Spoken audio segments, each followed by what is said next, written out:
चीज रंग है जादो बबुआ नजी लहंगा में रंग डल है हमार जान पसवान जी हाँ, नमस्कार दोस्तों, स्वागत करते हैं आप सभी को आपका यूट्यूब चैनल अंदाज भोजपुरी।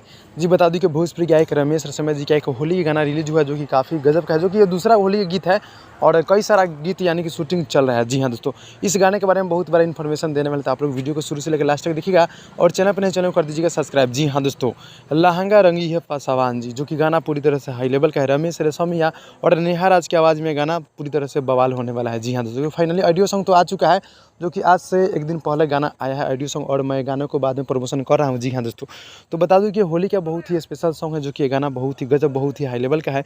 लहंगा रंगी है पासवान जी, जो कि बहुत ही गजब, बहुत ही हाई लेवल का है, जिसका वीडियो सॉन्ग यानी कि अभी शूटिंग चल रहा है। जी हाँ दोस्तों, यानी कि 1 से 2 दिन के अंदर में गाना का वीडियो सॉन्ग भी रिलीज होने वाला, आप सब तैयार हो जाएगा। जी हाँ दोस्तों, और बता दूँ कि आप सब अभी तक इस ऑडियो गाने को भी प्यार दुलार नहीं दिए, तो आप लोग प्लीज़ यार गाने को सुनिए और शेयर कीजिए। अभी तक लाख व्यू पार नहीं किया, आप लोग लाख व्यू पार कराइए, और फाइनली वीडियो सॉन्ग भी शूटिंग हो रहा है। जी हाँ दोस्तों, तो 1 से 2 दिन के अंदर में इस गाने का वीडियो सॉन्ग भी आने वाला है, यानी कि ये बहुत ही खुशी की बात है। और बात कर ले वीडियो की, तो वीडियो बहुत ही मतलब बड़ा होने वाला है, बिग बजट का होने वाला है, तो आप सब तैयार हो जाएगा। जी हाँ दोस्तों, तो गाना पूरी तरह से हाई लेवल है, वीडियो बहुत ही जल्द छूटेगा 1 से 2 दिन के अंदर में। तो फाइनली मिलते हैं अगले वीडियो में, तब तक के लिए धन्यवाद दोस्तों।